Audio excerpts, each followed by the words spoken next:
వాగర్థావివ సంపృక్తౌ వాగర్థప్రతిపత్తయే జగతః పితరౌ వందే పార్వతీ పరమేశ్వరౌ.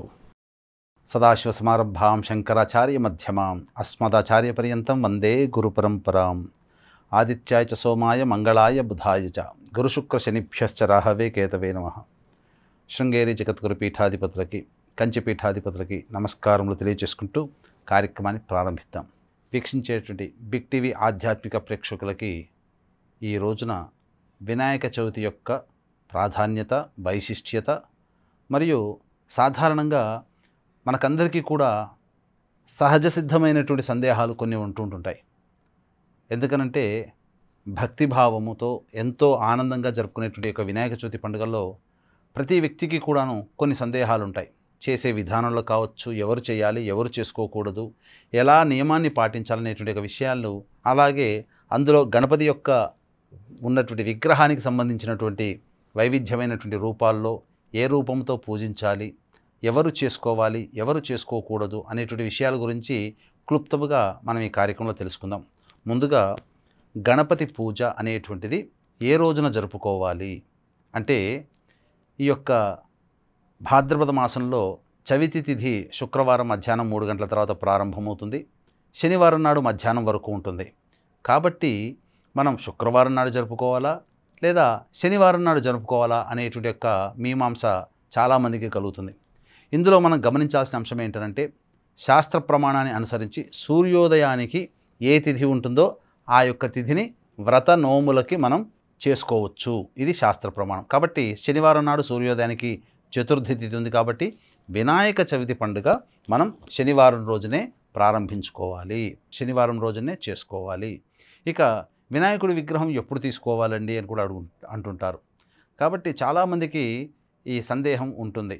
ఈ వినాయక చవితికి సంబంధించినటువంటి వినాయకుడి పూజలో భాగంగా మనం పూజ చేసేటువంటి వినాయకుడు కేవలం మట్టి వినాయకుడు మాత్రమే ఉండాలి. ప్లాస్టర్ ఆఫ్ ప్యారిస్తో అందంగా రంగురంగు హంగులతో కనబడే వినాయకుడిని మనం పూజించకూడదు. ముఖ్యంగా ఏ యొక్క విగ్రహం అయినప్పటికీ కూడాను నిండుగా ఉండాలి. ఆ నిండైనటువంటి విగ్రహానికి మనం చేసే పూజ వలన దైవిక శక్తి ఆపాదించబడుతుంది. తద్వారా మనకు దైవానుగ్రహం కలుగుతుంది.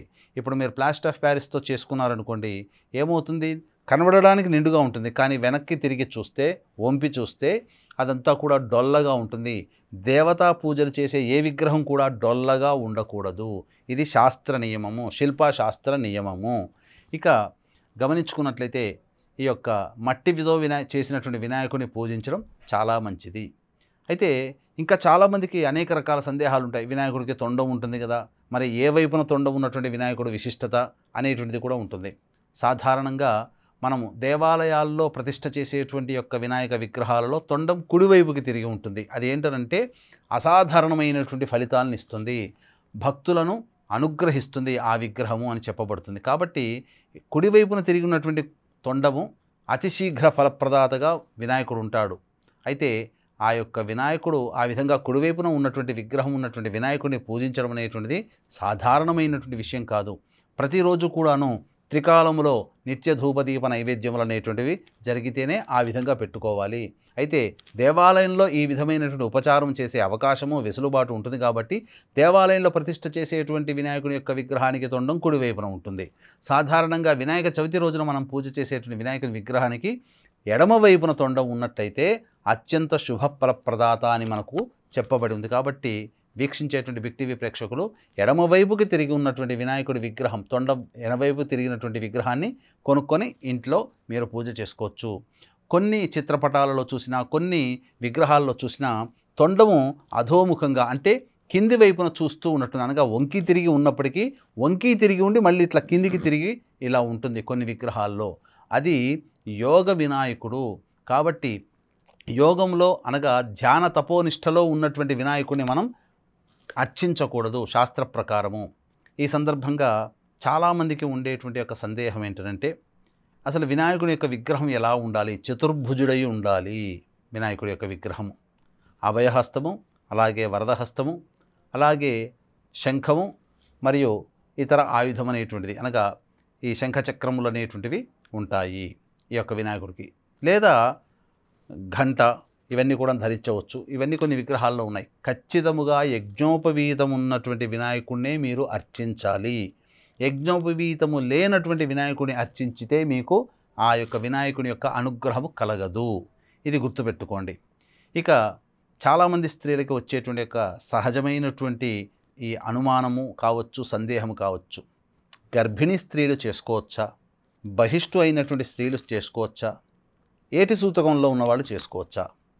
ఏటి సూతం అనగా తండ్రి కానీ, తల్లి కానీ, లేదా తనకు ఎవరైనా ఆప్తులైన వాళ్ళ కోసం కర్మ చేసినటువంటి వ్యక్తి కానీ ఉన్నట్లయితే సంవత్సరం వరకు చేయకూడదు. కానీ ఈ రోజున ఈ యొక్క సంబంధించినటువంటి చాలామందికి దీన్ని అర్థం చేసుకోవడంలో విఫలమవుతున్నారు. కాబట్టి వీక్షించేటువంటి బిగ్ టీవీ ప్రేక్షకులకి దీంట్లో తెలియచేస్తాను. కొంతమంది మేనమామలు, మేనత్తలు, బాబాయిలు, పెదనాన్నలు ఇలా ఎవరు చనిపోయినప్పటికీ కూడా వాళ్ళు ఆ యొక్క వంశం మన వంశమే, మన ఇంటి పేరు గల వాళ్ళే అని చెప్పి వాళ్ళు సంవత్సరం వరకు కూడా అవసరం లేకపోయినప్పటికీ కూడా వీళ్ళు సంవత్సరం వరకు పూజలు చేసుకోకుండా ఉంటున్నారు. మనకు శాస్త్రం ప్రకారము ఎవరు సంవత్సరం ఏటి సూతకంలో ఉంటారు అనంటే తన సొంత తండ్రి కానీ, తల్లి కానీ చనిపోయినప్పుడు ఆ కుటుంబంలో వాళ్ళు, అంటే ఆ తల్లికి తండ్రికి పుట్టినటువంటి సంతానం మాత్రమే. అందున పెళ్ళి కాకుంటే ఆడపిల్లలు, అలాగే పురుషులు పెళ్ళైనా పెళ్ళి కాకపోయినా పురుషులు సంవత్సరం వరకు ఏటి సూతకంలో ఉంటారు. ఇక మిగతా వాళ్ళకి ఎవరికి కూడాను ఈ ఏటి సూతకం అనేది వర్తించదు. కేవలం చనిపోయినప్పుడు ఉండే 11 రోజుల మైల ఉంటుంది. మిగతాదంతా కూడాను మిగతా వాళ్ళు సాధారణంగా తమ ఇంట్లో నిత్యకృత్య కార్యక్రమాలు, పూజలు చేసుకోవచ్చు. ఇక ఎవరు కర్మ చేసే చనిపోయిన వ్యక్తికి ఎవరు కూడా సంతానం కానీ ఎవరు వారసులు ఉండరు. కాబట్టి ఎవరైనా ముందుకొచ్చి కర్మ చేసినట్లయితే ఆ కర్మ చేసిన వ్యక్తి కూడా సంవత్సరం వరకు ఎటువంటి పూజాది కార్యక్రమాలు, నోములు, వ్రతాలు అనేటువంటివి చేయకూడదు. ఇది నియమం. ఇక గర్భిణీ స్త్రీల దగ్గరికి వద్దాం. సమాజంలో మన శాస్త్ర ప్రమాణాన్ని అనుసరించి 5 నెలలకి 5వ నెల పడగానే లేదా 7వ నెల పడగానే ఈ యొక్క పురిటి సూతకం అనేది ప్రారంభమవుతుంది. ఆ యొక్క ప్రాంతీయ ఆచారాన్ని బట్టి మనకు ఈ విధంగా ఉంటుంది. కాబట్టి మీ యొక్క ప్రాంతీయ ఆచారాన్ని బట్టి 5వ నెల పడిన తర్వాత కొన్ని కుటుంబాలలో లేదా 7వ నెల పడిన కొన్ని కుటుంబాలలో ఏటి సూతకం ఉంటుంది. కాబట్టి గర్భిణీ స్త్రీలు ఈ యొక్క వ్రతాన్ని ఆచరించకూడదు. తమ పిల్లల చేతనైనా కానీ, భర్త చేతనైనా కానీ, మామగారు అత్తగారి చేతనైనా కానీ చేయవచ్చు ఈ యొక్క పూజ. ఇక అన్నిటికంటే ప్రధానమైనటువంటి సందేహం ఏంటంటే ఈ యొక్క వినాయకుడి యొక్క పూజ కేవలం మగవాళ్లే చేయాలా, పిల్లలు చేసుకోకూడదా, ఆడవాళ్ళు అస్సలు చేయకూడదా అనే సందేహం చాలామంది ఈ యొక్క అపప్రథ ఈ ప్రసార మాధ్యమాల్లో తిరుగుతుంది. ఇక్కడ ప్రధానంగా ఎవరైనా కానీ చేయవచ్చు పూజా విధానము, స్త్రీ పురుష భేదం లేకుండా. ఎందుకనంటే పూర్వకాలంలో ఒకప్పుడు ఇంటికే పరిమితమైనటువంటి గృహిణులు ఉండేవాళ్ళు. పైగా ఇప్పుడు ప్రస్తుతం నవీన యుగంలో ఆడపిల్లలు కూడా జాబులు చేస్తున్నారు, వ్యాపారాలు చేస్తున్నారు, పెద్ద పెద్ద పనులు సాధిస్తున్నారు. కాబట్టి వాళ్ళు చేసే ప్రతి పనుల్లో ఆటంకాలు ఉండకుండా ఈ యొక్క గణపతి ఆరాధన అందరూ చేసుకోదగినటువంటిదే. కాబట్టి ఇక్కడ లింగ భేదము కానీ, కుల మత భేదము కానీ లేకుండా ఉన్నది. కాబట్టి అందరూ కూడా ఈ యొక్క వినాయకుని పూజ చేసుకోవచ్చు. అయితే ప్రధానంగా వినాయకుని యొక్క పూజలో భాగంగా ఎటువంటి నైవేద్యం పెడితే చాలా మంచిదండి? చాలామంది 21 నైవేద్యాలు, 11 నైవేద్యాలు, 9 నైవేద్యాలు చెప్తున్నారు. ఇది చేయవచ్చునా అని అంటారు. అయితే చాలామందికి ఉండే సందేహం ఏంటంటే ఈ యొక్క నైవేద్యం విషయంలో గొప్పగా బాగా ఆర్భాటంగా చేస్తారు. శక్తి ఉన్నవాళ్ళు చేసుకోవచ్చండి. శక్తి లేని సాధారణమైనటువంటి వ్యక్తులు రెక్కాడితే కానీ డొక్కాడదన్నట్టుగా కష్టపడితే తప్ప ఆ రోజు సంబంధించిన ఏ రోజుగా ఆ రోజున ఇళ్ళ తీసుకునే కుటుంబాలు కొన్ని ఉంటాయి. కానీ భక్తి ఉంటుంది. ఆ భక్తి ప్రమాణాన్ని అనుసరించి అటువంటి వాళ్ళు ఏం చేసుకోవాలండి అని అంటారు. ముఖ్యంగా గణపతికి ఇష్టమైనటువంటిది ఈ యొక్క సంబంధించినటువంటి వెలగపండు. కాబట్టి వెలగపండు నైవేద్యంగా పెట్టవచ్చు. లేదా కొబ్బరితో చేసినటువంటి కొబ్బరి బెల్లంతో చేసినటువంటి లడ్డూ నివేదన చేయవచ్చు. లేదు ఉండ్రాళ్ళు నివేదన చేయాలి, కనీసం శక్తి లేదండి అనంటే కనీసము బెల్లం ముక్కనైనా కానీ నైవేద్యంగా పెట్టండి. ఎందుకనంటే ఏనుగుకి చెరుకు పంట అంటే చాలా ప్రీతికరం. ఆ చెరుకు నుంచే కదా వచ్చినటువంటిది ఈ యొక్క బెల్లము. కాబట్టి గజముఖుడు వినాయకుడు కాబట్టి వినాయకుడికి బెల్లం ముక్క పెట్టినా చాలు, చాలా సంతోషపడతాడట. ఇప్పటికీ కూడాను అనేక పూజాది యజ్ఞయాగాది క్రతువులలో మొదలుగా గణపతి పూజ చేస్తారు కదా. ఆ గణపతి పూజలలో నైవేద్యంగా ప్రాశస్త్యమైనటువంటి బెల్లం ముక్కనే నైవేద్యంగా పెడతారు తప్ప ఇంకా వేరే ఇతర పదార్థాలు అది మన ఇష్టానుసారంగా చేసుకున్నాం. కానీ ప్రధానంగా బెల్లం ముద్ద అనేటువంటిది ఖచ్చితంగా ఆ యొక్క వినాయకుడి పూజలో ఉంటుంది. అయితే చాలామందికి ఇంకొక సందేహం ఏమొస్తుందనంటే, ఈ యొక్క వినాయకుడి పూజలో వినాయకుని విగ్రహానికి చేయాలా లేదా పసుపుతో చేసినటువంటి గణపతికి చేయాలా అని అంటారు. మనం ఏ పని ప్రారంభించినప్పటికీ కూడా ప్రధానంగా మొట్టమొదట గణపతి పూజలో గణపతిని మనం పూజ చేస్తాం.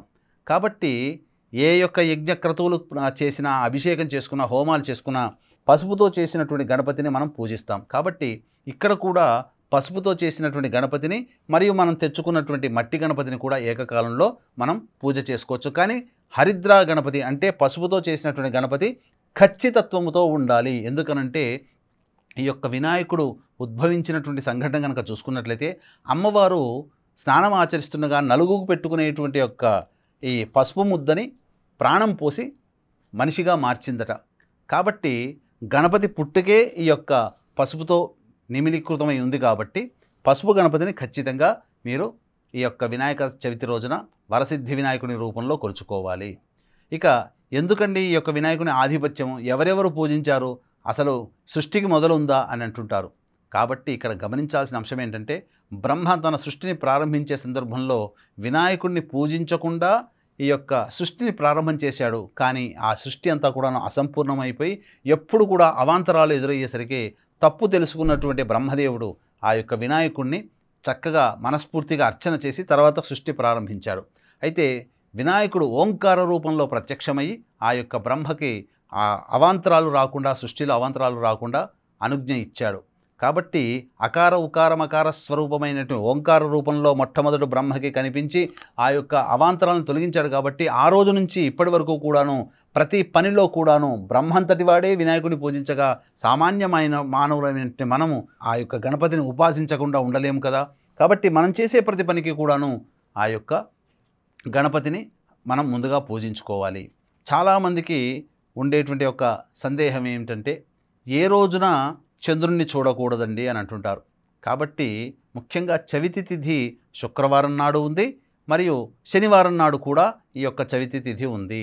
కాబట్టి శుక్రవారం రోజున కూడా మీకు వీలుంటే చంద్రుణ్ణి చూడకూడదు. ఎందుకంటే భాద్రపద శుక్ల చతుర్థి రోజున గణాధిపత్యం ఏర్పరిచే సందర్భంలో వినాయకుడి యొక్క అవస్థను చూసి పక్కున నవ్వినటువంటి ఆ చంద్ర భగవానుడికి పార్వతీదేవి ఇచ్చిన శాపమే, నా పిల్లవాడు పుట్టినటువంటి రోజున, అనగా పుట్టినరోజంటే తిథి, డేట్ కాదండి, ఆ తిథి రోజున ఎవరైతే నిన్ను చూస్తారో వాళ్ళకందరికీ నీలాపనిందలు కలుగుతాయి అని చెప్పి శాపం ఇవ్వడం జరిగింది. కాబట్టి శుక్రవారం నాడు మధ్యాహ్నానికే చవితి తిథి వచ్చింది. కాబట్టి శుక్రవారం నాడు మరియు శనివారం నాడు కూడా మీరు చంద్రుణ్ణి చూడకూడదు. మరి ఒకవేళ పొరపాటున మేము చంద్రుని చూసినట్లయితే ఎట్లా అండి అని అంటారా? ఎందుకంటే కేవలం చంద్రుణ్ణి ముంతలో ఆ యొక్క ఆవు పాలలో చూసినటువంటి కృష్ణ భగవాన్ వారికే నీలాపనిందలు తక్కలేదు. మరి ప్రత్యక్షంగా మనం ఆ యొక్క ఆకాశంలో చంద్రుడిని కనుక మనం చూసినట్లయితే నీలాపనిందలు అంటే చెయ్యని పనికి కూడాను అవమానాలు పడడము, చెయ్యని తప్పుకి శిక్ష పడడము, ఇవన్నీ కూడా ఈ యొక్క నీలాపనిందలకి సంబంధించినటువంటి విధంగా వస్తాయి. కాబట్టి ఆ యొక్క సందర్భంగా ఆ నీలాపనిందలు మనిషికి, అనగా అన్యాపదేశంగా మనం చంద్రుడిని కనుక చూసినప్పుడు నీలాపనిందలు కలగకుండా ఉండాలి అని అన్నప్పుడు, ఎలాగో ఖచ్చితంగా ఆ రోజున శనివారం రోజున వినాయక చవితి రోజున మనం పూజ చేసుకుంటాం కదా.